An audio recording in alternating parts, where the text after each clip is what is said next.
엔비디아가 쌓아올린 압도적인 독점, 그 성벽을 미래에 깨부술 수 있을 것으로 평가받는 유일한 기업이 있습니다.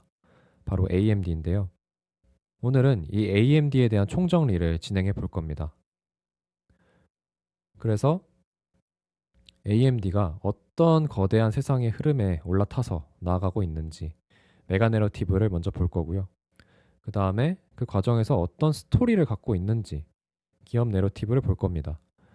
그 다음에 투자자 입장에서 상방 요인은 뭐고 리스크는 뭔지 점검해보는 시간을 가지면서 마무리하겠습니다. 먼저 메가 내러티브 체크입니다. 첫 번째 메가 내러티브는 AI가 국력인 세계 정세입니다.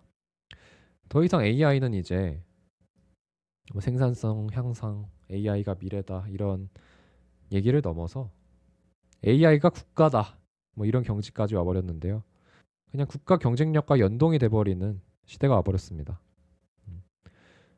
이 전 산업 분야에 걸쳐서 핵심적인 역할을 수행하게 되고 있고, 그리고 AI 특성상 승자 독식 구조입니다.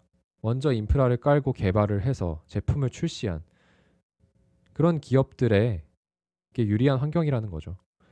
일단 먼저 제품을 내놓으면은 이 글로벌적으로 사람들이 그 제품에 먼저 뛰어들게 돼서 사용하게 되고, 그러다 보면 자연스럽게 먼저 많은 데이터를 수집하게 되고, 그걸 바탕으로 또 더 좋은 모델을 낼 수 있는 거죠. 이렇게 되면 경쟁 기업은 점점 더 따라가기 어려워지는 그런 상황이 됩니다. 이런 구조인데다가 당장 연구 개발, R&D 사이클을 압축시켜 버리죠. 그것도 모든 산업 분야에서요. 그러다 보면 당장 눈앞에 국방력부터 이제 차이가 나기 시작합니다. 거기다가 총체적으로 GDP 성장률까지 직접적인 영향력을 행사하게 되죠. 이렇다 보니 투자자 입장에서는 지겨울 정도로 AI 너무 많은 얘기가 들립니다. 네. 그만큼 강대국들이 눈에 불을 켜고 달려들고 있는데요. 이렇게 요약을 해봤습니다. 먼저 선두 주자는 단연 미국이라고 할 수 있겠죠. 미국은 AI 액션 플랜으로 규제 완화에 대한 그런 스탠스를 보이면서 AI를 밀어주고 있었는데, 최근에 AI 제네시스 미션을 발표를 했죠. 네. 에너지부에서 주도를 하면서 맨해튼 프로젝트급으로 초대형 그런 패권 획득 작전을 시작하겠다라는 포부를 밝혔는데요. 그래서 24개의 주요 기업을 선정을 해가지고 중대한 국책 과제를 수행하게 하는 게 목표입니다. 뿐만 아니라 뭐 AI 인프라를 건설하는 데 있어서 자잘한 소송 이런 거 국가가 나서서 다 처리해주는 그런 모습을 보여주고 있고요. 다음으로 중국은 오픈소스 기반으로 AI를 성장시키고 있습니다. 미국의 빅테크 같은 경우에는 자신들이 만든 천문학적인 돈이 들어간 이 AI 모델의 로직을 공개하지 않습니다. 뭐 당연한 흐름이죠. 하지만 중국 같은 경우에는 이 자기들이 개발한 AI 모델의 그 로직을 다 무료로 공개를 해버립니다. 이렇게 되면은 기업 입장에서는 당장 돈이 안 되니까 버티기가 힘들어지지만, 그래도 이 전 세계 개발자들이 뛰어들어서 이 제품을 사용하고 버그를 개선하고 뭐 데이터를 많이 수집할 수 있게 도와주기 때문에 굉장히 공격적인 성장 전략이라고 할 수 있겠습니다. 또한 미중 갈등을 보시면은 항상 미국이 쥐고 있는 카드 중 하나가 반도체죠. 이 중국이 AI 후발주자로서 미국을 따라가려면 어쨌거나 엔비디아의 최신 칩들이 많이 필요한데요. 중국 입장에서는 언제까지 이 미국한테 의존할 수는 없다. 이 공급망을 자립해야 된다라는 그런 스탠스를 보이고 있습니다. 네, 당연한 거죠. 그래서 어디까지 왔나 가볍게 체크를 해봤는데, 이 화웨이 중국 기업은 발음이 어렵습니다. 이 화웨이의 어센드 950 이게 올해 출시가 되는데요. 이게 엔비디아의 B200의 절반 정도의 성능이 날 것이다, 이렇게 사람들이 예측을 하고 있습니다. 꽤 많이 따라온 거죠. 젠슨 왕이 말했듯 중국은 우리 바로 뒤에 있다라는 것을 실감할 수 있는 대목인데요. 그리고 미국을 직접적으로 위협하는 부분은 바로 이 전력 인프라 확장입니다. 2030년까지 400기가와트를 확보하겠다 이렇게 선언을 해놨는데, 이렇게 되면 미국을 능가하게 되고요. 바로 직전에 미국은 막 소송에 휘말리고 민원에 시달리고 이러면서 AI 인프라가 개발이 늦어진다 이렇게 얘기하고 있었는데, 중국 같은 경우에는 그냥 국가 주도로 밀어버리기 때문에 일사천리로 진행이 되고 있다라고 보시면 될 것 같습니다. 다음으로는 중동입니다. 이 미국, 중국 다음으로 이제 따라가고 있는 그런 세력이라고 볼 수 있겠는데요.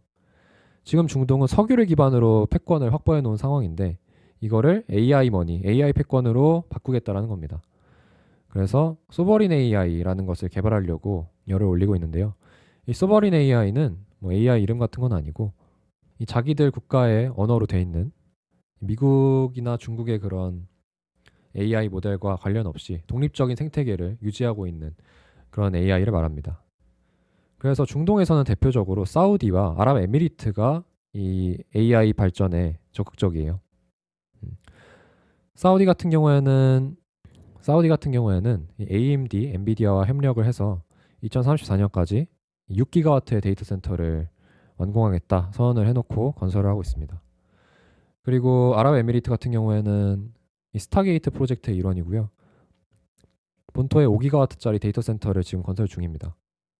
사우디 같은 경우에는 이제 블랙록의 AIP, AI 인프라 파트너십의 또 일원이면서 1,000억 달러를 AI 인프라에 투자하는 그런 프로젝트에 참여하고 있죠. 그래서 사우디의 대표적인 국영 기업, AI 기업은 휴메인이라고 있는데요. 거기서 휴메인 1이라는 모델을 출시하고 있습니다. 그리고 아랍에미리트 같은 경우에는 이 K2 싱크라는 모델을 개발하고 있고요. 특히 아랍에미리트 같은 경우에는 트럼프와 협상을 해서 10년간 1조 4천억 달러를 투자하겠다 얘기하고 엔비디아 칩을 GPU를 50만 장 받아오는 그런 협상을 했었죠. 다음으로는 유럽 연합입니다. 위 세 개의 세력들과 비교했을 때 좀 뒤처져 있다라고 볼 수 있겠는데요. EU 같은 경우에는 아무래도 환경 보호에 좀 적극적이고 개인정보 보호 이런 거에 예민하지 않습니까? 거기다가 빅테크의 독점을 규제하는 것도 좋아하죠. 다른 데에 비해 좀 기술 혁신에 대한 의지가 엄청 적극적이지 않다 이렇게 느껴지는데 그런 이유마저도 AI는 해야 된다 이런 스탠스이고 AI 액트를 통해서 좀 규제를 1차적으로 완화하고 최근에 디지털 옴니버스 패키지를 발표하면서 뭐 개인정보 관련한 그런 규제도 좀 더 완화를 하고 이제 유럽만의 그런 소버린 AI를 역시 좀 밀어주는 그런 흐름을 보여주고 있습니다. 그래서 유럽에는 대표적인 모델이 이 프랑스의 미스트랄 AI라고 있거든요. 근데 아직 뭐 AI 성능 차트 이런 거 보면은 잘 안 보이는 네, 갈 길이 먼 그런 AI라고 할 수 있겠습니다. 자, 그러면은 대한민국은 어떨까요? 자, 다음 메가 내러티브는 데이터 센터 건설 폭증입니다. 앞서 살펴봤듯이 강대국들이 이 AI 역량을 강화하는 데는 일단 GPU를 확보하는 것과 그리고 데이터 센터를 건설하는 쪽으로 바로 연결이 되는데요. 그도 그럴 것이 GPU가 혼자 돌아갈 수가 없습니다. 데이터 센터라는 물리적인 실체가 있어야 되는 거죠. 그래서 AI 실체가 곧 데이터 센터라고 봐도 무방하죠. 그렇다면 이제 궁금해진 겁니다. 뭐 뉴스가 많이 들리잖아요. 뭐 메타가 몇 기가와트 지을 거다. 뭐 사우디가 몇 기가와트 지을 거다. 이런 기가와트 단위로 소식이 나와서 이제는 뭐 놀랍지도 않은데 그래서 이거 다 종합하면은 지금 얼마나 짓고 있지? 이게 궁금해진 거예요. 그래서 제가 조사를 해봤는데 25년 중순 기준으로 약 68기가와트의 데이터 센터가 지금 지어지고 있습니다. 이게 어느 정도일까 좀 감이 잘 안 오는데 이 엔비디아의 B200이나 AMD의 MI350X 이 GPU가 한 개당 약 1000와트 정도 전력을 소모합니다. 그러면은 1기가와트당 약 100만 개 정도 들어가거든요. GPU 하나당 가격이 2만 달러 정도로 낮게 잡아도 약 20빌리언의 매출이 발생하는 거죠. 1기가와트당. 이거를 뭐 엔비디아가 가져가든 AMD가 가져가든 할 텐데 이 AMD의 이번 데이터 센터 사업부 매출이 4빌리언이었기 때문에 1기가와트를 만약에 다 GPU를 채우게 되면 AMD 분기 매출의 한 5배가 나오는 그런 상황이 되는 거죠. 그래서 뭐 앞으로도 먹을 파이가 많다라고 보시면 되고 이 GPU가 핵심이긴 하지만 이 AI 인프라에 대한 수요는 결국에는 뜯어보면 서버에 대한 수요거든요. 이 AI 학습 과정을 보면은 데이터를 읽어들여서 저장을 하고 그 다음에 이 데이터를 GPU가 처리하기 좋게 CPU가 전 처리를 해주고 그 다음에 이게 또 GPU로 전달이 되고 나면은 GPU가 연산을 합니다. 그 다음에 GPU끼리 결과 공유를 또 해요. 이건 네트워크 카드가 이제 개입을 하는 건데 그 다음에 결과 저장하면서 이게 반복되면서 이제 AI 학습이 이루어지는 겁니다. 세 번째 메가 내러티브는 다가오는 엣지 AI 시대입니다. 앞서 말씀드린 데이터 센터에서 연산을 하는 거는 이제 클라우드 컴퓨팅이라고 하는데요. 엣지 AI, 엣지 컴퓨팅이라는 거는 데이터 센터를 거치지 않고 AI 연산이 필요한 그 장소, 그 지점에서 연산을 하는 거는 다 엣지 AI가 됩니다. 그래서 저는 엣지 AI 하면은 뭐 스마트폰, AI PC, AI 차량 뭐 이 정도로만 생각을 하고 있었는데 더 광범위한 개념이더라고요. 이 엣지 컴퓨팅을 언제 쓰냐라고 보시면은 이 네 가지 제약 중에 하나라도 걸리면은 엣지 컴퓨팅을 써야 됩니다. 보시면 지연, 대역폭, 프라이버시, 연결성 제약 이렇게 되어 있는데 하나하나 소개를 드릴게요. 지연, 실시간으로 데이터를 처리하고 AI 연산을 해서 액션을 취해야 되는 경우에는 데이터 센터에 클라우드 컴퓨팅을 쓸 수가 없습니다. 당장 우리가 챗GPT를 쓸 때만 해도 보내서 답변 받는데 시간이 꽤 걸리잖아요. 근데 뭐 자율주행 AI 같은 경우에는 당장 눈앞에 장애물 같은 거 센서 라이더로 인지해가지고 피해야 되는 그런 결정을 빠르게 내려야 되는데 이 데이터 센터에 질문을 보내고 답변 받을 그런 시간이 없다는 거죠. 이런 경우에는 엣지 컴퓨팅을 써야 되고요. 그리고 대역폭이라는 거는 한 번에 보낼 수 있는 데이터의 양을 의미합니다. 우리도 그렇잖아요. 챗GPT한테 막 몇천 페이지 되는 PDF를 주고 처리하라고 하면은 당장 좋은 결과를 받기가 어렵잖아요. 그것처럼 이 방대한 양의 데이터를 처리해야 될 때는 또 엣지 컴퓨팅을 사용을 해줘야 됩니다. 그리고 프라이버시 문제는 클라우드 컴퓨팅이라는 게 제가 데이터를 데이터 센터에 보내고 그 데이터 센터 안에 있는 그 스토리지에 저장이 되는 거잖아요. 그러다 보니까 이 기업 같은 이 보안이 예민한 곳에서는 이 클라우드 컴퓨팅을 사용하는 게 좀 부담스러운 거죠. 이럴 때는 엣지 컴퓨팅을 사용해 줘야 된다라는 거고. 그리고 연결성 제약이라는 거는 인터넷이 안 돼도 AI를 써야 되는 그런 환경이 있을 수가 있습니다. 어쨌거나 클라우드 컴퓨팅은 인터넷이 연결돼서 데이터를 보내는 형태다 보니까 이제 인터넷이 없는 환경에서는 동작을 못 하잖아요. 이럴 때 AI가 필요한 경우에는 엣지 컴퓨팅을 써야 된다는 겁니다. 그래서 단순 뭐 AI 스마트워치, AI PC 이런 데서 돌아가는 컴퓨팅보다 더 넓은 개념이라고 보시면 될 것 같습니다. 대표적으로 6개 정도 가져와 봤는데요. 우리가 아는 것부터 시작을 해보죠. 초전력 AI 디바이스, 뭐 스마트폰, 스마트워치입니다. 뭐 디바이스 내부에서 이제 추론을 해야 되는 상황인데 목적은 AI 에이전트의 완벽 구현이죠. 하지만 갈 길이 아주 멀다. 왜냐하면은 워낙 기기가 작다 보니까 이 전력 문제나 냉각 문제가 있다. 그런 상황이고 여기 들어가는 칩셋을 주도하는 기업은 애플과 퀄컴입니다. 그리고 AI PC. AI PC가 뭐랄까 굉장히 자연스럽게 지금 일상에 침투하고 있는 것 같아요. 애초에 일반적인 컴퓨터로도 AI 기능을 뭐 웹에서 쓸 수 있다 보니까 AI 기능이 탑재된 PC가 나왔습니다라고 했을 때 뭐 그렇게 특별하게 안 느껴졌거든요. 그래서 뭐 성장하고 있는 거야 뭐 이런 생각 들었었는데 이미 지금 2025년 기준으로 이 생산되는 컴퓨터의 3분의 1이 AI PC라고 합니다. 그리고 25년도에는 절반까지 점유율이 올라갈 예정이고요. 대표적으로 뭐 AI 노트북과 AI PC가 있겠죠. 당연한 얘기고 얘네 같은 경우에는 이 스마트 기기와 다르게 하드웨어 제약이 덜합니다. 뭐 AI 에이전트로 나아간다고 했을 때 뭐 전원 코드를 꼽을 수도 있고 뭐 냉각 장치도 더 크게 달 수도 있으니까 하드웨어적인 제약이 좀 덜하다고 해요. 근데 문제는 막상 뭔가 킬러 콘텐츠가 없다는 겁니다. 그냥 일반 컴퓨터에서 뭐 어플리케이션이나 웹으로 AI 돌리면 되지. 굳이 AI PC 써야 되나? 뭔가 사람들을 매료시킬 만한 그런 와 AI PC 써야겠다 이렇게 할 만한 앱과 이를 뒷받쳐줄 생태계가 아직 모자라다는 거죠. 그래서 주도하고 있는 기업은 이제 인텔, 애플, 퀄컴, AMD입니다. 꽤 경쟁이 치열하다고 볼 수 있겠고요. 다음으로는 AI 차량입니다. 이 ADAS, 자율주행이나 이 AI 콕핏, 이 운전석에서 돌아가는 AI 이런 것들을 돌리기 위해서는 엣지 컴퓨팅이 필요하죠. 뭐 앞서 말씀드렸듯이 뭐 자율주행을 클라우드 데이터 센터에서 연산할 수는 없으니까요. 네. 즉각적인 판단이 중요하기 때문에 그리고 콕핏에서 돌아가는 AI는 AI 에이전트 이런 것들이 되겠지만 이 AI 차량 쪽으로 봤을 때 엣지 컴퓨팅의 특징은 일단은 모든 컴퓨팅의 용량이 사용자의 안전에 초점이 맞추어져 있다는 겁니다. 그래서 뭐 자율주행뿐만 아니라 뭔가 AI 에이전트를 차량에 탑재한다고 했을 때 지금보다 훨씬 더 많은 컴퓨팅 용량이 필요하게 되는 거죠. 그런 하드웨어도 필요하고요.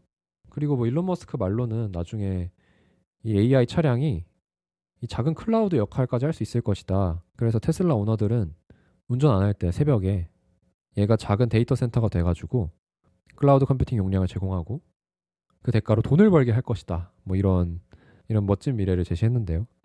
뭐 아직 갈 길이 굉장히 먼 내용이고, 그래서 AI 차량 계열에서 칩셋 제작을 주도하고 있는 기업은 엔비디아, 그리고 퀄컴, 테슬라입니다.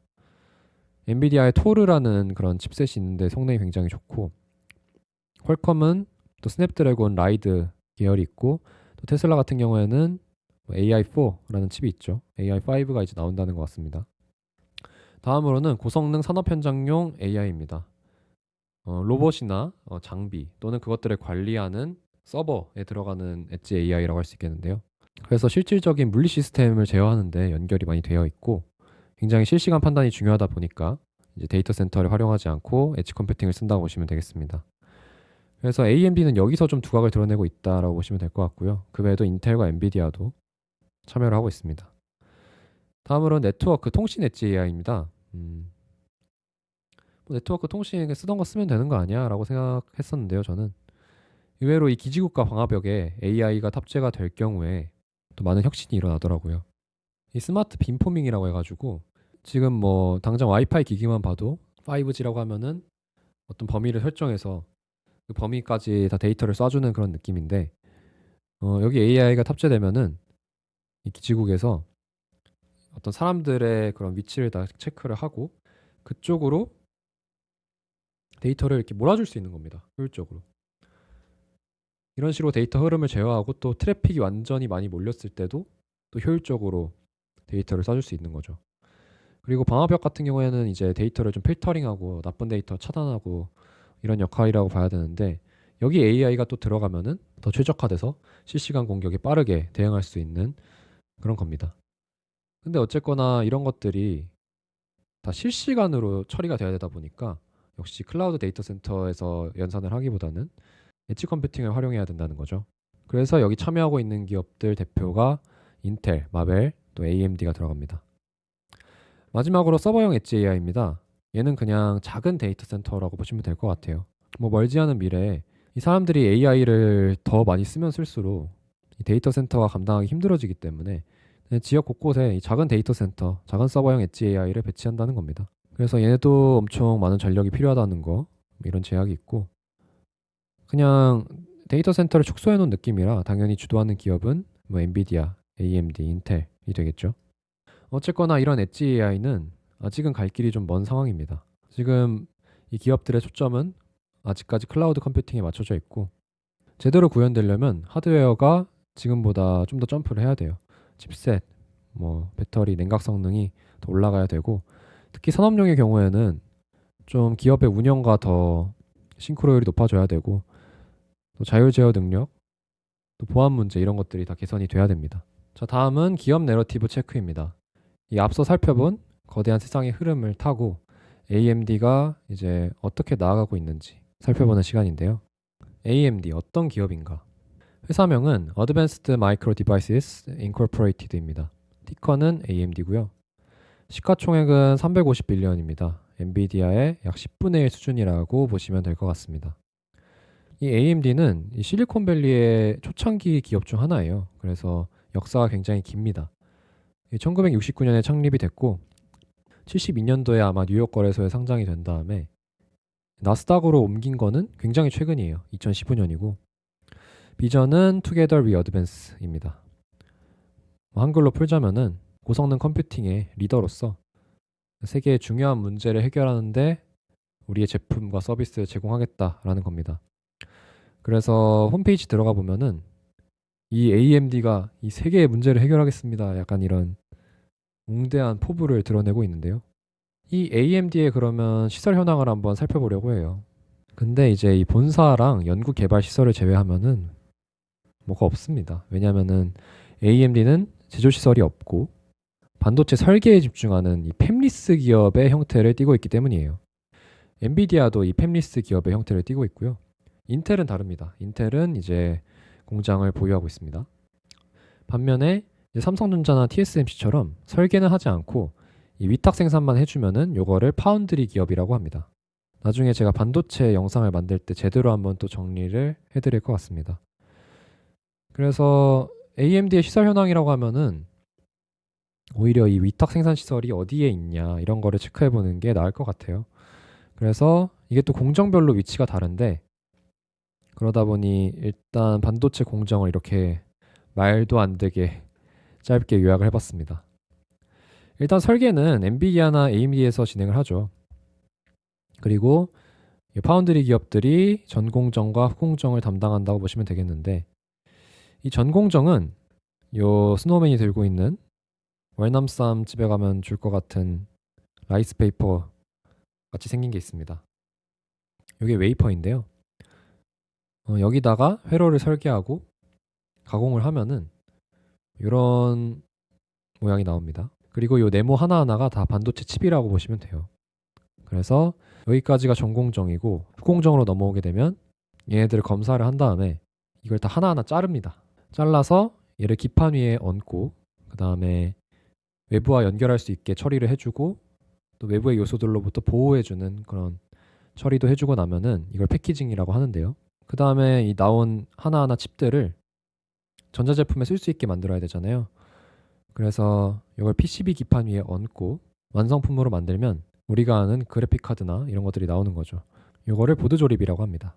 이런 과정으로 반도체가 생산이 되는데 지금 보시면은 이 웨이퍼 안에 정말 많은 칩들이 있는데 얘네들이 다 정상 작동한다는 보장이 없어요. 그래서 이 전체 칩들 중에서 정상 작동하는 칩수의 비율을 계산한 게 반도체 수율이라고 합니다. 정말 뉴스에서 많이 나오는 단어라서 알아두시면 좋을 것 같고요. 그래서 그 색깔 그대로 연동해서 보시면 됩니다. 이 설계 파트 파란 색깔을 보시면은 일단 본사가 산타클라라 캘리포니아에 있고 그 산호세 여기도 캘리포니아인데 이 두 개가 여기 있습니다.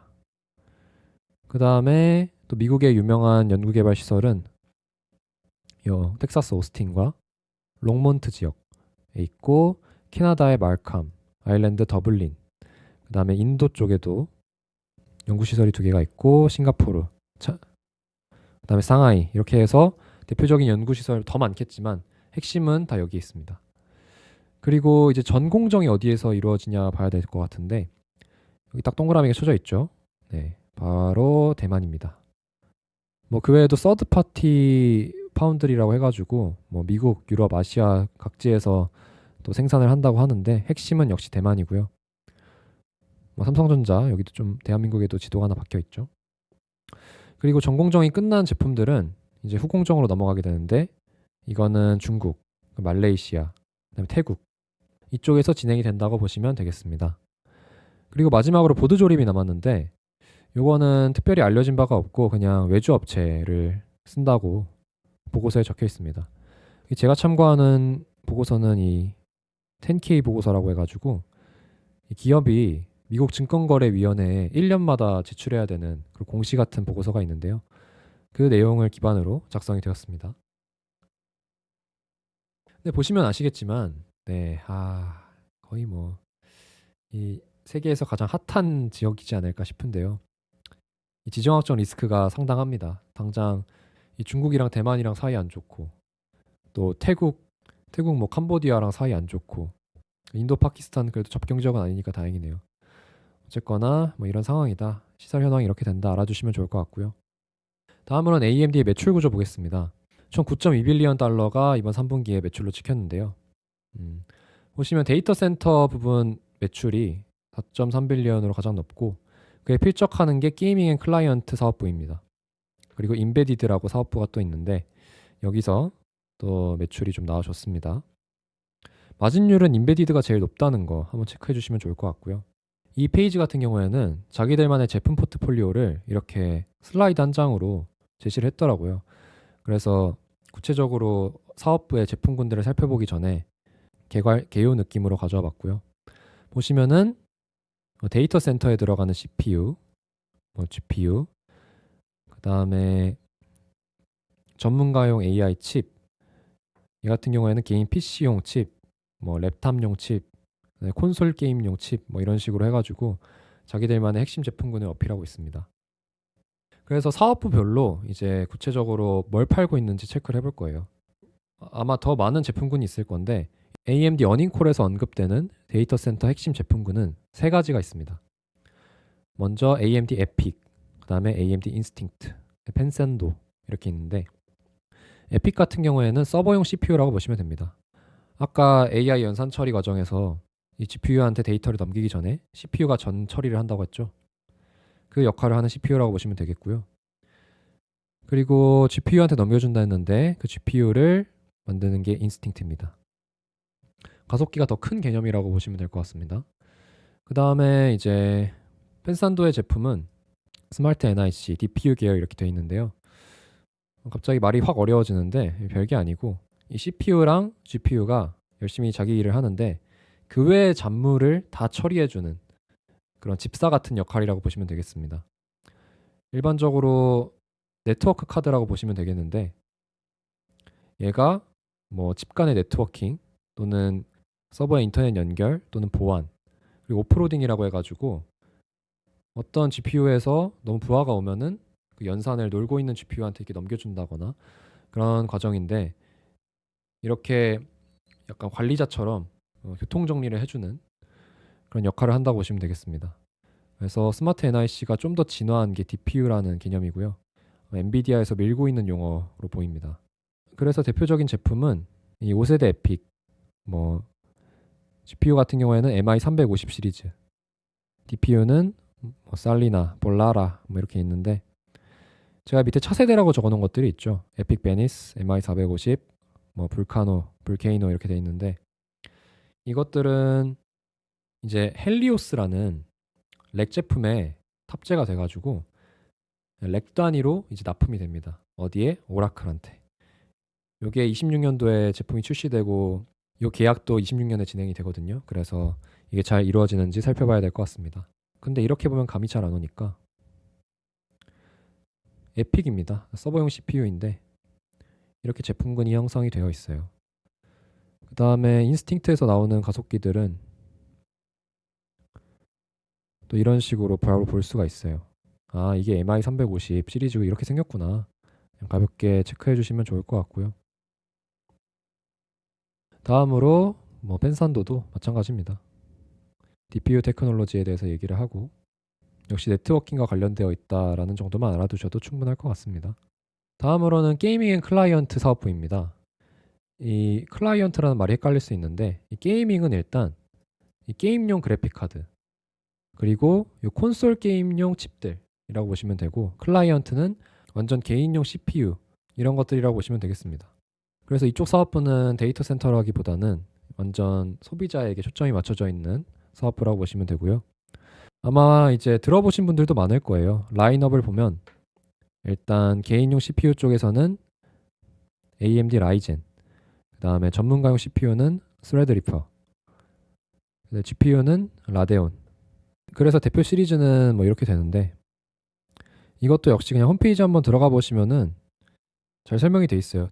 확실히 소비자에게 직접적으로 어필을 하다 보니까 이 서버용 쪽에 비해 더 화려하게 어필을 하고 있습니다. 사양까지 다 적혀 있습니다. 스레드리퍼 같은 경우에는 이제 완전 전문가들이 쓰는 컴퓨터 워크스테이션에 들어가는 거고 생산성 향상 이쪽으로 어필을 많이 하고 있네요. 라데온 같은 경우에도 역시 화려하게 소개를 해주고 있습니다.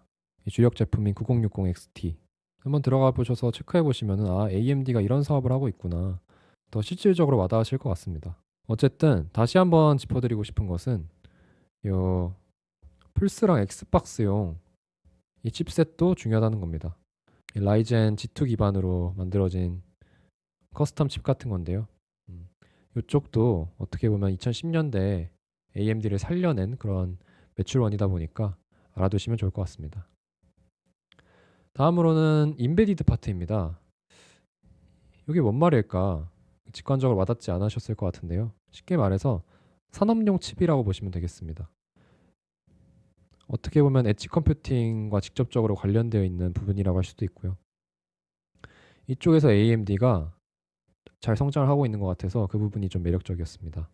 근데 제품군이 엄청 다양해요. 여기는 아무래도 산업의 종류가 많고 니즈가 많기 때문에 그렇지 않나 싶습니다. 그래서 사업 보고서에서는 이 6가지 제품군을 밀고 있더라고요. 딱 얘네만 소개드리려고 하는데 일단은 스파르탄부터 보겠습니다. 일단 먼저 CPU, GPU 말고도 FPGA라는 것에 대해서 아실 필요가 있습니다. 이 FPGA란 뭐냐면은 빈 도화지 같은 칩이에요. 그래서 사용자가 마음대로 용도를 설정할 수 있는 그 논리를 설계할 수 있는 칩이라고 보시면 되겠는데요. 그렇다고 막 거창한 게 아니고 CPU가 해도 되는 연산인데 CPU가 하기에는 너무 하찮고 작은 그런 연산들을 해주는 그런 CPU의 하수인 같은 역할이라고 보시면 될 것 같습니다. 그래서 이 칩 같은 경우에는 우리 일상에서도 많이 찾아볼 수가 있어요. 뭔가 센서가 들어가는 제품에는 거의 다 들어간다고 봐야 되지 않나 싶습니다. 센서가 들어가서 뭐 그것들을 간단하게 연산을 해가지고 CPU에 넘겨준다거나 아니면 CPU가 처리하기 좋게 이 모든 센서의 데이터를 모아서 정리를 해준다거나 그런 역할을 할 수가 있습니다. 자, 그 다음에 좀 더 고차원적인 게 징크입니다. 얘는 어댑티브 SoC라는 또 외계어가 적혀 있는데 이 AMD가 쓰는 용어로 보여요. 적응형 시스템 온 칩, 적응형 칩셋이라고 볼 수가 있는데요. 이 말씀드린 FPGA에다가 CPU가 결합된 형태입니다. 방금 FPGA가 센서의 데이터를 바탕으로 짧게 연산을 해서 CPU에 넘겨준다 이런 식으로 말씀을 드렸는데 어쨌거나 넘겨줄 때 약간의 시간이 걸린단 말이죠. 이 시간마저 용납할 수 없을 때 활용하는 게 요 징크의 제품들입니다. 드론으로 예시를 한번 들어볼게요. 요 CPU와 FPGA가 작동하는 원리는 이제 센서를 통해서 장애물이 감지가 되면 그 데이터를 FPGA가 처리해서 CPU한테 넘겨주는 겁니다. 그리고 CPU는 이제 계산을 해서 피해야겠다라는 결정을 내리는 거죠. 근데 이게 바로 즉각적으로 이루어져야 되다 보니까 하나의 칩에 통합하는 겁니다. 뭐 전기차 충전기 같은 경우에도 비슷해요. 전력이 계속 충전되다가 센서가 다시 충전됐구나 감지를 하는 순간 이제 바로 충전이 멈춰야 되잖아요. 이 CPU에 전달이 돼서 충전 중지 결정을 내리는 건데 이것도 즉각적으로 이루어져야 되다 보니까 이런 CPU와 FPGA가 통합된 형태의 제품을 사용하고요. 다음으로 이제 좀 더 고차원적인 개념. 마찬가지로 얘도 적응형 시스템 온 칩이라고 해서 특정 용도에 맞게 생산된 칩셋이라고 볼 수 있는데요. 보시면은 이 CPU와 FPGA뿐만 아니라 GPU까지 추가가 된 거죠. 그래서 이 방산, 우주, 뭐 항공 분야에서 활용되는 고성능 장비 이런 쪽으로 특화된 칩셋을 만드는 제품군이라고 보시면 되겠습니다. 다음으로는 이제 가속 카드를 한번 볼 거예요. 말이 계속 어렵습니다. 알베오의 제품군에서는 뭐가 나오냐면은 이제 FPGA가 이 다른 업계의 사람이 FPGA를 사용하기가 쉽지가 않아요. 그러다 보니까 복잡하게 막 메인보드에 얹어서 커스텀을 하고 설계를 하고 이럴 거 할 거 없이 그냥 완제품으로 만들어서 서버에 꽂기만 하면은 연산을 해내는 그런 카드라고 보시면 되겠습니다. 일반인이 쓸 수 있게 완제품 형태가 되었다. 그냥 이렇게 요약할 수 있겠고요. 이 금융 분야, 이 월스트리트에서 시스템 트레이딩을 할 때, 막 초단위로 막 스캘핑을 할 때, 자동 매매를 할 때 이럴 때 쓰는 경우가 많고 뭐 특수 영상 처리나 좀 방대한 양의 검색을 통해 데이터를 찾을 때 이럴 때 활용을 한다고 합니다. 그럼 남은 거는 이제 기존의 라인업과 연결되는 AMD 에픽과 AMD 라이젠 인베디드입니다. 얘네의 역할은 그냥 단순히 이 에픽과 라이젠을 산업용으로 옮겼다라고 보셔도 충분할 것 같아요. 에픽 인베디드 같은 경우에는 이 데이터 센터용 서버 CPU 개념을 그대로 가져와서 산업 현장용 서버급 CPU를 만드는 제품군이라고 보시면 되겠습니다. 이 기지국에서 방대한 트래픽을 처리하거나 이 기업에서 뭐 데이터 저장할 때 또는 MRI를 찍고 이것이 3D 이미지로 구현이 바로 돼야 되는데 이게 엄청나게 많은 연산을 필요로 하거든요. 그래서 이런 데 사용이 되는 경우가 많고요. 마지막으로 AMD 라이젠 인베디드 같은 경우에는 APU라는 용어가 등장을 하는데 얘는 CPU와 GPU가 합쳐져 있는 형태라고 보시면 될 것 같습니다. 근데 현장용이라는 거. 그래서 이 현장용이 붙는 순간 굉장히 내구성이 좋고 AMD에서도 잘 단종을 시키지 않고 오랫동안 공급을 해주겠다 이렇게 선언을 해놔줘요. 그래서 뭐 CPU, GPU 말고도 추가적으로 NPU라고 해서 신경망 처리 장치 같은 것까지 들어갈 수가 있는데 얘는 어떤 연산에 특화된 칩이라고 보시면 되겠습니다. AI 관련해서. 어쨌든 활용되는 분야는 머신 비전, 이 카메라로 캐치한 정보를 바탕으로 뭔가 연산을 해내야 될 때, 또는 키오스크, 계속 켜져 있으면서 사람들의 주문을 받고 뭐 연산을 해야 되잖아요. 그런 경우나 아니면은 일반 PC가 버틸 수 없는 환경, 그런 산업 현장에서 PC를 써야 할 때 이쪽 라이젠 인베디드 제품군이 들어가게 됩니다. 자, 이렇게 지금까지 AMD의 사업부와 제품군을 살펴봤습니다. 근데 이 AMD가 그냥 생각 없이 이 제품들을 내놓은 게 아닐 거란 말이죠. 분명 어떤 전략을 가지고 내놓은 걸 텐데 그거를 한번 분석해 보겠다는 겁니다. 그래서 이 AMD의 성장 전략을 세 가지로 요약을 해봤습니다. 첫째, 컴퓨팅계의 다이소로 거듭나겠다. 두 번째, 빅테크의 킹메이커로 거듭나겠다. 세 번째, 오픈 생태계로 엔비디아 독점을 깨버리겠다. 이를 바탕으로 우리는 성장하겠다라는 겁니다. 하나씩 살펴볼게요. 컴퓨팅계의 다이소가 되겠다. 이게 무슨 말이냐면 앞에서 보셨겠지만 제품군이 정말 다양합니다. 보시면 이제 CPU를 원하면은 CPU 제공할 수 있고 AI 학습 관련해서 GPU 원하면은 인스팅트 제품군을 통해 제시할 수 있고 뭐 특화 연산이 필요하다면 또 FPGA를 기반으로 한 칩들, 적응형 칩셋들을 제공할 수가 있습니다. 뭐 스파르탄이나 진큐, 벌설 같은 제품군을 통해서 말이죠. 그리고 네트워크 카드, 데이터 네트워킹이 필요하다면은 또 펜산도 제품군을 통해서 제시할 수가 있어요. 나아가 얘네들을 통합을 해가지고 렉스케일로 제품을 제시할 수도 있습니다. 정말 컴퓨팅 관련해서 고객이 원하는 게 있다면 다 제공할 수 있는 그런 역량을 갖춘 거죠. 그래서 그 렉스케일의 제품 이름은 헬리오스라고 말씀을 드렸는데 이게 엔비디아에서 렉스케일 제품이 먼저 출시가 됐었어요. 그게 엔비디아 NVL72고요. 자, 두 번째 성장 전략은 빅테크 킹메이커로 거듭나겠다라는 건데요. 무슨 말인지 한번 보겠습니다. 일단 배경을 보시면은 빅테크는 지금 엔비디아의 독점이 그렇게 마음에 들지 않아요. 가격 결정권도 엔비디아한테 있고 그리고 빅테크는 자기 사업에 맞는 그 용도에 특화된 칩을 필요로 하는데 엔비디아의 GPU는 그 용도 외에도 더 많은 걸 케어할 수 있는 그런 칩이란 말이죠. 그러다 보니까 굳이 과도한 기능을 갖고 있는 제품을 계속 사야 되는 그런 상황입니다. 근데 이거 외에 선택지도 없고 울며 겨자 먹기인 거죠. 그렇다고 이제 와서 자기들만의 칩, 이 커스텀 칩인 ASIC를 새로 만드는 것도 불가합니다. 이 제로부터 시작하면 몇 년이 걸릴지 모르는 사업이기 때문이죠. 근데 AMD가 이러한 문제에 대해서 솔루션을 제공할 수 있다는 겁니다. 이런 ASIC 칩을 만들기 위해서 필요한 것들이 있는데요. 일단 설계도가 있어야겠죠. IP 블록이라고 하는데 이거를 AMD가 제공해 줄 수가 있어요. 이 IP 블록은 또 이 두 가지로 나뉘게 되는데 이 빅테크가 가져올 핵심 IP 블록이 있고 AMD가 제공해 주는 거는 이 테두리 IP 블록이라고 보시면 되겠습니다. 이렇게 설계도가 나오면은 거기에 올라갈 작은 부품들, 실리콘 조각들을 제공해 줄 수가 있어요. 그 다음에 이것들을 접합하는 기술, 이 AMD의 독자적인 인피니티 패브릭이라는 기술이 있는데요. 이것들을 연결을 하면은 하나의 칩셋이 나오게 되는 겁니다.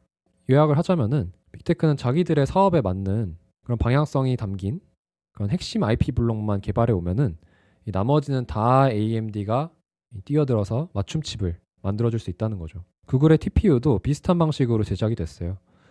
물론 TPU 같은 경우에는 AMD가 아니라 이제 브로드컴이 관여한 칩인데요.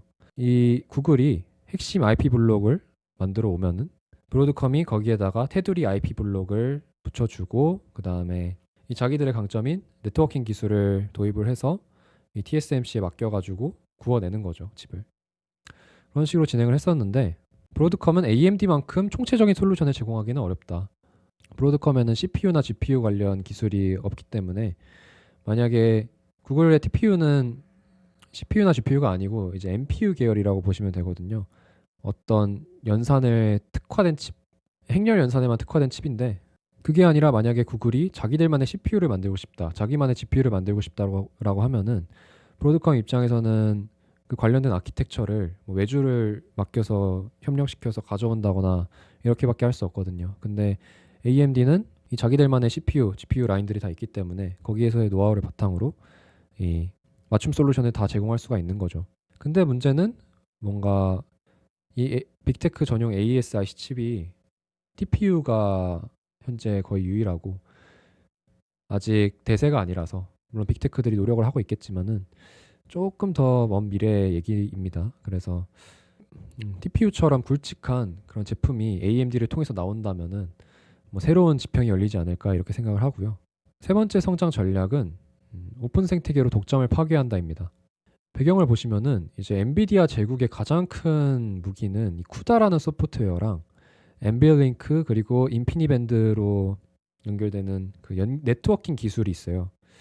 얘네들이 굉장히 성능이 좋지만 문제가 다른 회사의 하드웨어랑은 호환이 전혀 되지 않습니다. 만약에 내가 H100 엔비디아의 GPU를 막 사서 돌리고 싶다라면은 얘네까지 같이 구매를 해서 사용을 해야 되고 다른 GPU랑은 호환이 안 되니까 그냥 계속 엔비디아 거를 쓰게 되는 이 감옥에 갇히는 거죠. 그래서 AMD 입장에서는 이걸 깨고 들어가야 됩니다. 그래야 성장이 더 가능한데 이를 위해서 어떤 해결책을 내놨냐면은 UALink UEC인데요. 이게 뭐냐면은 엔빌링크에 연동되는 게 UALink고 인피니밴드에 연동되는 게 UEC입니다. 이 엔빌링크라는 게 GPU 간의 연결 시스템이고 인피니밴드는 이 서버 간의 연결이라고 보시면 되겠습니다. 이거를 이제 AMD 같은 경우에는 빅테크와 협업을 해서 반 엔비디아 연합을 만들어요. 그래서 우리끼리는 다 호환되게 하자. 다 USB-C 타입으로 통일을 해가지고 GPU를 연결할 수 있게 하자. 그렇게 해서 나온 게 UALink입니다. 그 다음에 이 서버 간의 연결 같은 경우에는 기존의 네트워크 프로토콜인 이더넷을 개조해서 쓰자. 그렇게 해서 만든 게 UEC입니다. 그러면 어떻게 되냐면은 이제 여러 회사의 제품군들을 다 섞어서 연결할 수가 있게 돼요. 다 걔네들끼리 호환이 되게 만들어서 이 엔비디아의 독점 생태계를 깨부시려는 그런 전략이라고 보시면 되겠습니다. 그 다음에 그 엔비디아의 정말 무서운 무기는 또 요 쿠다예요. 엔비디아 GPU를 돌리기 위해서 활용해야 하는 이 소프트웨어 생태계인데요.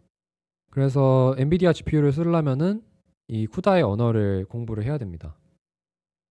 반면에 AMD는 이 ROCm이라는 소프트웨어 생태계가 있는데 이미 엔비디아의 쿠다가 자리 잡은 상황에서 저희 ROCm 거 배워서 쓰세요. 저희 거 성능 좋습니다. 이렇게 얘기해봤자 이 사람들은 이미 선점 효과에 쏙 빠져가지고 헤어나올 수가 없거든요. 이 어필이 안 됩니다.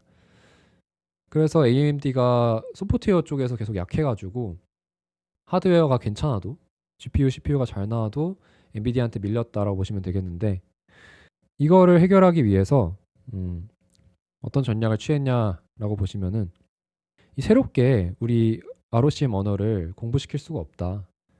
그렇게 하지 말고 그냥 개발자들의 공용 언어를 호환되게 만들자. 무슨 말이냐면 AI 관련 개발하는 사람들이 쓰는 공용 언어에 이제 파이톨치랑 트리톤이라는 게 있는데요. 이거랑 완벽 호환되게 해서 그냥 이 파이톨치와 트리톤으로 AMD의 GPU를 활용할 수 있게 하자라는 겁니다. 이 파이톨치는 메타가 만들어서 공개해버린 거고 트리톤은 오픈 AI가 만들어서 공개한 건데요. 그러다 보니까 개발자들은 새로운 언어를 배울 필요가 없이 그냥 기존에 쓰던 거 쓰면 AMD GPU를 쓸 수가 있고 또 이 ROCm 생태계가 오픈 소스예요. 그냥 로직을 다 공개를 해버렸습니다. 그래서 개발자들이 직접 뛰어들어서 활용해 보면서 개선하고 업데이트 할 수 있는 겁니다. 근데 쿠다는 이게 안 되거든요. 오류가 있으면은 이 고객센터 답변을 기다려야 되는 뭐 그런 구조입니다. 그래서 이용자를 늘리고 빨리 발전시키겠다라는 건데 실제로 성과가 나타나는 부분도 있었어요. 이 플래시 어텐션이라고 해가지고 기술이 있는데 요게 AI 성능을 한 75% 이상 올릴 수 있는 그런 기술인데 이게 AMD가 만든 게 아니고 이 오픈소스 활용하면서 개발자들이 만들어준 겁니다. 그래서 이걸 사용해보고 싶어서 뭐 ROCm 쪽으로 유입이 늘어날 수도 있는 거고 그런 거죠. 네, 좋은 예시가 되는 것 같고 AMD가 자기들의 소프트웨어 역량이 약하다는 걸 알고 있었어서 20년대 들어서 이 두 개의 기업을 인수를 합니다. 그래서 오픈 생태계 도입하는 것도 그렇고 ROCm을 좀 강화를 해왔죠. 이게 이제서야 조금씩 성과가 나고 있다라는 평이 많습니다. 자, 그럼 이제 성장 전략에 따라서 이렇게 제품군 내놓으면서 성장을 하고 있다고 할 때 그래서 결과가 어떤가? 지금 현재 재무 상태 어떤가 한번 보겠습니다. 일단 순이익률은 뭐 어찌됐든 하락 구간이 있긴 하지만 우상향하고 있고요. 이 25년 들어서 뭔가 확 개선되는 그런 흐름을 보여주고 있는데요. 재무 건전성을 한번 뜯어보겠습니다. 먼저 매출은 9.2빌리언 달러 찍혔고요. 이번 분기. 그리고 부채 비율은 5.3%. 상위 기업답게 건전하다고 할 수 있겠습니다. 그리고 총 마진은 54%입니다. 이게 2분기 때 대중국 수출 규제 때문에 40%까지 떨어졌다가 이번에 회복을 했는데, 근데 이번에 중국 매출이 없었기 때문에 어떻게 보면 더 성장했다라고 보실 수 있겠고요. 그리고 잉여 현금 흐름 같은 경우에는 1.53빌리언 달러가 되겠습니다. 근데 빅테크가 원래 잉여 현금 흐름이 진짜 깡패인 경우가 많은데 테크 기업 치고는 조금 아쉽다라는 좀 애매한 세모 정도 개인적으로 평하고요. 그리고 좀 아쉬운 부분인데 매출 채권과 재고가 증가했습니다. 그리고 주식 보상 비용이 0.42빌리언 달러 정도로 되더라고요. 뭐 큰 숫자가 아닐 수도 있겠지만 좀 착시를 조심할 필요는 있다. 무슨 뜻이냐면은 원래는 이 직원들한테 줘야 될 비용을 이제 주식으로 준 거라고 보시면 되겠는데, 이 직원들한테 줘야 될 돈이 이 잉여 현금 흐름에서 빠져야 되는데 현금은 놔두고 주식으로 줬다. 이렇게 보시면 되겠습니다. 그래서 현금 흐름이 좀 괜찮아 보여도 이 주식 보상 비용을 고려해야 된다라고 말씀드리고 싶고, 이게 늘어나면 당연히 안 좋겠죠. 이게 풀리면 풀릴수록 어쨌거나 주가가 희석되는 것이기 때문이죠. 물론 AMD 시총이 350빌리언이기 때문에 분기당 뭐 0.4빌리언 정도야 별게 아닐 수도 있을 것 같긴 합니다. 그리고 또 자사주 매입을 하고 있으니까요. 근데 물론 이 보상 비용과 상쇄하면은 뭐 그렇게 다이나믹할지는 모르겠다. 어쨌거나 뭐 나쁘진 않다라고 보시면 되겠습니다. 다음으로는 AMD의 경영진, 정말 중요한 파트죠. 이 주식계의 아이돌 리사수 선생님부터 시작을 할 건데요. 리사수, 최고 경영자입니다. 2014년에 취임을 했고요. AMD를 부활시킨 장본인이다 라고 할 수 있겠습니다. 주목해야 될 거는 CTO 출신 CEO다. 최고 기술 책임자 출신 최고 경영자다라는 겁니다. 그만큼 이제 기술에 대해 이해가 높기 때문에 더 적극적으로 경영할 수 있다. 이렇게 생각이 되고요. 냉정히 평가를 해보면 취임 당시에 CPU는 인텔이 먹어놨고 GPU는 엔비디아가 먹어놓은 그런 상황이었습니다. 그런 절망적인 상황, 파산 직전의 상황에서 이걸 다 뚫어버리고 주가를 뭐 1달러에서 3달러 하던 거를 210달러까지 끌어올린 그런 장본인이고요. 그 전까지 AMD가 신뢰도가 굉장히 낮았습니다. 약속도 잘 못 지키고 성능도 안 나오고 이랬었는데 주요 과제로서 AMD 신뢰도 끌어올리기를 설정을 해가지고 항상 지금까지 약속을 지켜온 그런 CEO라고 할 수 있겠습니다. AMD 브랜드 파워를 강화하는 데 큰 역할을 하셨고요. 그리고 지금처럼 컴퓨팅 능력이 너무 중요한 이런 미래를 내다보고 지금까지 사업을 추진해 왔다고 보시면 되겠습니다. 좀 아쉬운 점은 소프트웨어 쪽에서 다소 약세를 보였다는 겁니다. 그리고 키맨 리스크, 뭐 이거는 일반적인 내용인데 워낙 브랜드 파워가 리사수에 집중되어 있다 보니까 리사수에 문제가 생기면 AMD가 흔들리지 않을까 이런 걱정을 하게 되는 거죠. 다음으로는 장후 씨, 이제 CFO 최고 재무 책임자십니다. 2023년에 취임을 했고요. 그 전까지는 마벨 테크놀로지라는 마찬가지로 반도체 팹리스 기업에서 일을 하셨는데 뭐 문이과를 다 섭렵하셨다 보시면 되고, 냉정평가를 해보자면 이 마벨에서 구조 조정을 진행을 하셨습니다. 이 기업 효율화에 잔뼈가 굵었다라고 할 수 있고 지금 AMD의 사업부가 효율적으로 돌아가는데 아마 많은 영향력을 끼치고 있을 것 같습니다. 그 다음에 이 렉 시스템 설계를 위한 그 GT 시스템즈 인수를 주도를 했고요. 또 영리한 게 GT 시스템즈를 인수를 하고 이 설계 부분은 쏙 빤 다음에 이 제조 부분은 매각을 했습니다.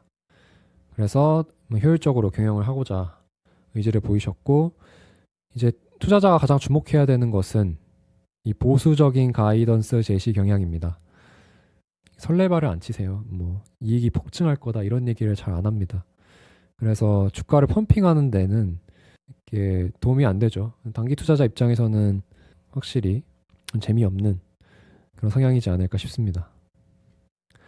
다음으로는 CTO 최고 기술 책임자인데요. 마크 페이퍼 마스터 씨입니다. 2011년에 취임을 했고 리사수의 든든한 파트너죠. 이전에는 IBM, 시스코 그리고 애플에서 근무를 했습니다. 냉정평가를 해보자면은 심렛 아이디어를 상용화해서 이 젠아키텍처를 성공시켰다. 그래서 인텔에 제꼈다. 이를 가능하게 한 주역 중 하나라는 건데, 이 칩렛 아이디어라는 거는 인텔처럼 이 고성능의 하나의 큰 칩을 만드는 게 아니라 이 작은 칩을 이어 붙여가지고 쌓아 올려가지고 성능을 끌어올리는 그런 형태라고 요약을 할 수가 있겠는데요. 사실 이분이 만든 건 아니고 이 짐 켈러라는 반도체의 아주 전설적인 분이 계십니다. 그분이 이제 2012년부터 2015년까지 AMD에서 근무를 했는데 그때 이런 역작을 만들어 놓고 떠나셔가지고 이거를 잘 살려서 인텔을 능가하는 그런 결과까지 이어지게 된 거죠. 그리고 2011년에 이분이 취임을 했는데 2012년에 AMD가 발표한 게 있습니다. 바로 불도저라는 희대의 망작인데요. 성능 좋을 거다 막 이렇게 설레발 잔뜩 쳐놨는데 막상 까보니까 문제가 많아가지고 대차게 망해버렸습니다. AMD를 파산으로 몰고 간 원인 중 하나인데 그때 이분이 또 일을 하셨다 보니까 설레발 치는 거에 대한 위험성을 너무 뼈저리게 느끼셔가지고 그 이후로는 성능 가이던스를 보수적으로 제시하세요. 그냥 AMD의 경영진들이 다 FM 보수적이라고 보시면 되겠습니다.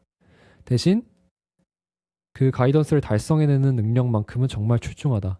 이분이 성능이 이 정도까지 나올 것 같습니다라고 하면은 사실 그 이상으로 성능이 나올 수도 있는 그런 상황이 발생할 수도 있다는 거죠. 역시 아쉬운 거는 소프트웨어 역량 쪽입니다. 이분 생각에서는 그냥 ROCm이 성능이 괜찮고 오픈소스니까 쿠다 점유율 뺏을 수 있겠지? 이렇게 생각을 했는데 이미 쿠다의 언어에 갇혀버린 사람들은 굳이 ROCm 언어를 추가적으로 배우려고 하지 않는 거죠. 그래서 꽤 밀렸었던 그런 전과가 있습니다. 말씀드렸듯이 엄청 보수적이시고요. 그래서 총평을 내려보자면 그래도 전략적인 부분이 있습니다. 예를 들면 이 AMD가 절망적인 상황에서 어떻게 위기를 극복했냐라고 했을 때 일단 그 콘솔 게임, 플스나 엑스박스 쪽 매출을 일단 땡겨온 겁니다. 거기서는 당장 엄청나게 많은 성능을 요구하지 않기 때문에 그쪽 매출로 현금을 땡겨서 이제 젠 시리즈, 라이젠이랑 GPU 라데온을 성장시켰다라고 보시면 되겠는데요. 이런 부분에서 굉장히 전략적이라고 생각을 하고요. 또한 이러한 맥락은 지금도 반복되는 것 같아요.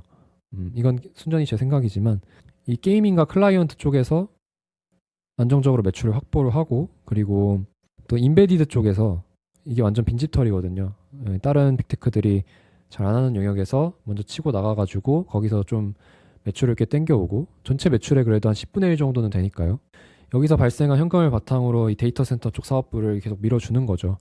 2010년대 AMD가 위기를 극복했던 맥락이 또 반복되고 있다라고 개인적으로 생각이 드는데 그래서 미래가 또 기대되기도 하고요. 어쨌거나 꽤 전략적인 모습을 보여주고 주주 입장에서 아쉬운 거는 가이던스가 다 항상 보수적이다라는 거. 그 외의 리더십은 정말 의심할 여지가 없다. 굳이 냉정평가를 하자면은 리사수만큼 또 대단한 인물이 한 명도 있었으면 좋겠다. 리사수 의존도가 좀 해결됐으면 좋겠다라고 생각을 하고 소프트웨어 역량이 강화됐으면 좋겠다라는 건데 이미 다 우리의 우려를 알고 계시겠죠. 네. 알고 있으니까 이런 소프트웨어 기업들 인수를 해가지고 ROCm 성장시키고 하는 걸 겁니다. 굉장히 한 단계 한 단계 뭔가 스탯을 강화해 나간다 이런 느낌을 많이 받게 하는 경영진입니다. 다음으로는 AMD의 커뮤니티 조사인데요. 역시 그 리사수의 리더십에 대한 팬덤이 형성이 되어 있고 의외로 성능에 대한 토론이 많았습니다. 아무래도 실질적으로 사람들이 사용해 볼 수 있는 제품이 나오다 보니까 할 얘기가 많은 것 같고요. 그리고 TSMC가 이제 AMD의 핵심 생산 기지인데 아무래도 대만에 있다 보니까 이거에 대한 지정학적 리스크 이쪽 우려가 좀 있고요. 그리고 링크드인의 경우 데이터 센터와 소프트웨어 쪽 강화를 하려고 하는 노력이 보였어요. 네, 이쪽 인력을 많이 채용하려는 경향성을 보였고요.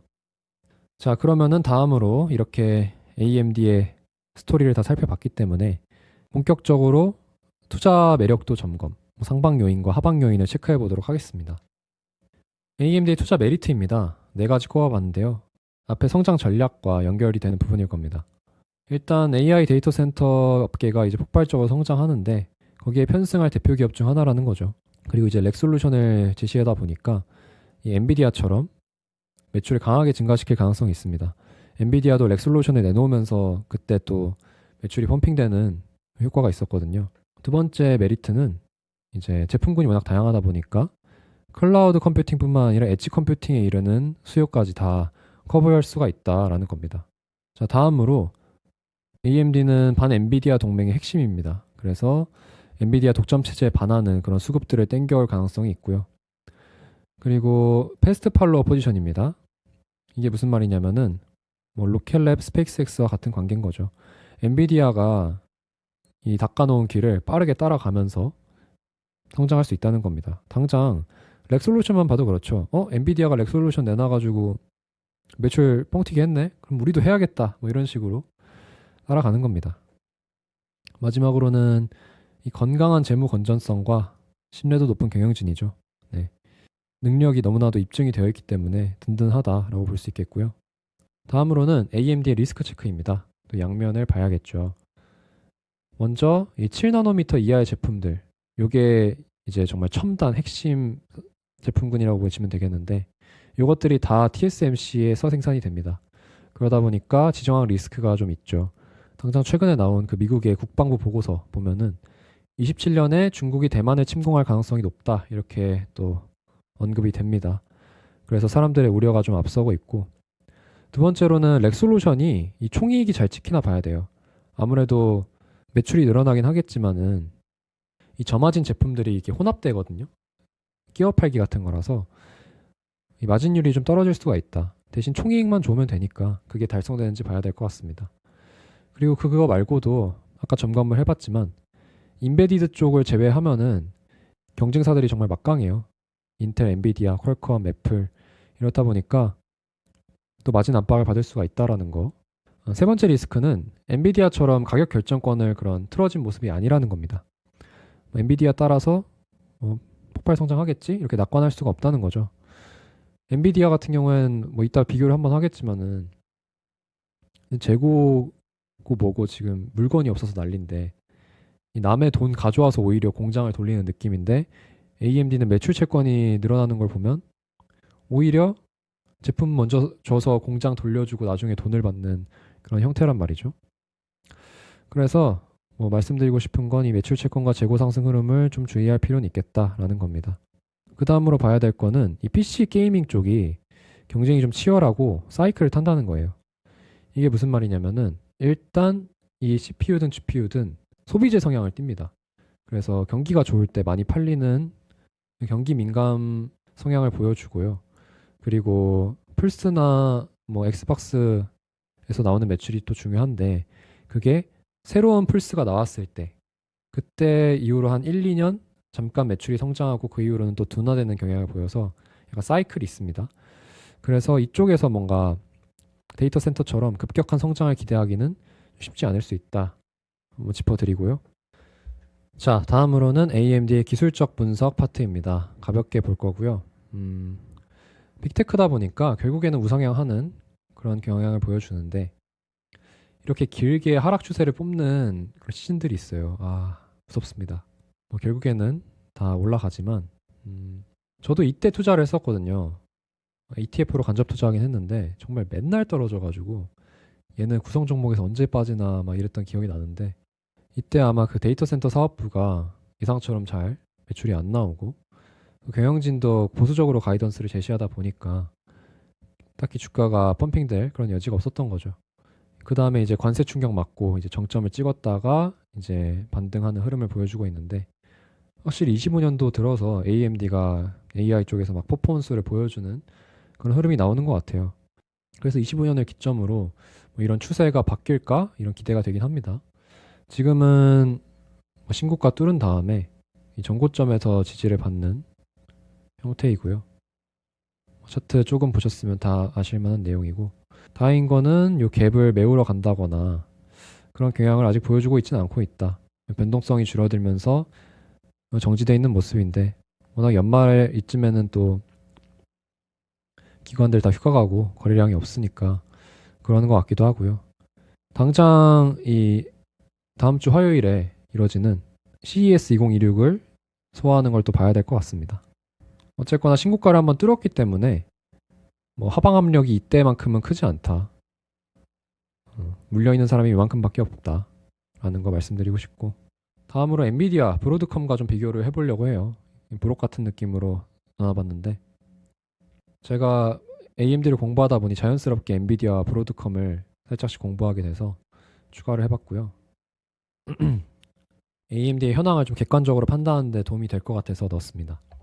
일단 엔비디아 핵심 무게는 역시 GPU고, 브로드컴 같은 경우에는 네트워크 칩, 그 다음에 커스텀 ASIC 칩 만들어줄 역량이 된다는 거. AMD는 제품군이 다양하죠. 체크해 주시면 되고, 경제적 해자를 보면 엔비디아는 확실히 한번 들어오면 빠져나가기 어려운 독점 생태계가 있다는 거. 그리고 브로드컴 칩은 워낙 네트워크 쪽으로 강자라서 이쪽으로 우위가 있고, 그리고 AMD는 일단 굳이 해자를 말하자면 유일한 대안이다라는 건데, 엔비디아에 대한. 일단 넘어가겠습니다. 마진율을 좀 보고 싶어요. AMD 마진율을 이렇게 보면은 꽤 높은 거 아닌가 이렇게 생각할 수가 있는데, 엔비디아랑 비교를 해보겠습니다. 정말 말도 안 됩니다. 75%고 뭐 제할 거 제하고 나온 영업이익률마저도 굉장히 높은데, AMD는 아직 갈 길이 멀죠. 렉 비즈니스 하락 가능성이라고 하셔야 될 것 같습니다. 그 다음에 현금 흐름도 그렇죠. 엔비디아는 아까 말씀드렸지만 일단 물건 나중에 줄게, 돈부터 보내, 이런 느낌이면 AMD는 일단 물건 드리겠습니다, 돈 이따 주세요 느낌이라서 좀 아쉽다. 리스크라고 한다면 역시 엔비디아는 독점이 깨지는 걸 거고, 브로드컴은 좀 부채 비율이 높아요. 뭐 VM웨어라는 회사를 인수하면서 발생한 건데, 그거 외에도 뭐 엔비디아의 펜산도가 갑자기 엄청나게 치고 올라온다거나 할 수도 있고요. AMD는 이제 경쟁이 치열하다 보니까 좀 마진이 희석될 가능성이 있다는 거, 지정학적 리스크가 있다는 거, 이렇게 요약할 수 있겠습니다. 다음으로 이제 거의 다 나갑니다. 향후 주목할 만한 이벤트인데요. 일단 당장 CES 2026부터 체크를 해야 됩니다. 유튜브 가보면은 벌써 예약 영상 올려놓고 카운트다운 하고 있어요. CES 2026은 이 기업들이 기술 혁신을 발표하는 자리다 보니까 어떤 신선한 얘기를 할지 기대가 됩니다. 근데 또 워낙 보수적이신 분들이라 잘 모르겠지만, 이분들이 된다고 하면 진짜 되는 거기 때문에 지켜봐야 될 것 같고요. 그 다음에 4분기 실적은 2월 3일에 발표가 됩니다. 그래서 사업부들이 어떻게 또 한 분기 동안 해냈는지 봐야 될 것 같고, 그 다음에 26년에 이제 출시된다고 했던 제품들, 계약들 잘 이행되는지 봐야 될 것 같아요. 워낙 경영진 신뢰도가 높아서 잘 될 것 같긴 한데, 그래도 뭐 오라클 헬리오스 렉패치나, 그리고 10월이었죠. 그 AMD가 오픈 AI랑 딜한 거 그 6GW급 다 AMD GPU 배치하겠다는 거, 그 소식이 있었는데 그 딜이 잘 진척되고 있는지 체크해 볼 필요가 있을 것 같습니다. 한번 읽어보시면 좋을 것 같고요. 마지막으로 총정리입니다. 메가 내러티브부터 기업 스토리, 매력도, 리스크 한번 정지해두고 읽어보시면 좋을 것 같습니다. 이상으로 꽤 길었던 AMD의 총정리를 마치게 됐고요. 근데 이 반도체 산업 특성상 어려운 용어가 많이 나와서 준인이 분들은 그게 뭔 소리야 하실 수도 있을 것 같아요. 그래서 멀지 않은 때에 반도체 쪽 공부를 좀 해가지고 딱 그 영상을 보시면 앞으로 반도체 관련돼서 어떤 소식이 들려도 뭐 무리 없이 이해할 수 있게 하는 그런 영상을 또 준비해 보려고 합니다. 근데 일단 새해니까 제가 작년에 찍었던 영상들, 뭐 중소형주 관련된 영상들 있잖아요. FLNC든 로켓랩이든 아이렌이든 이런 종목들이 이제 새해가 됐는데 어떤 일이 있었고 뭐 그때 말했던 비전들은 잘 달성하고 있는지, 이런 점검을 해보는 영상을 한번 만들어 보려고 합니다. 도움이 되셨다면 구독과 좋아요 부탁드리겠습니다. 26년 한 해 또 열심히 공부해 보도록 하겠습니다. 감사합니다.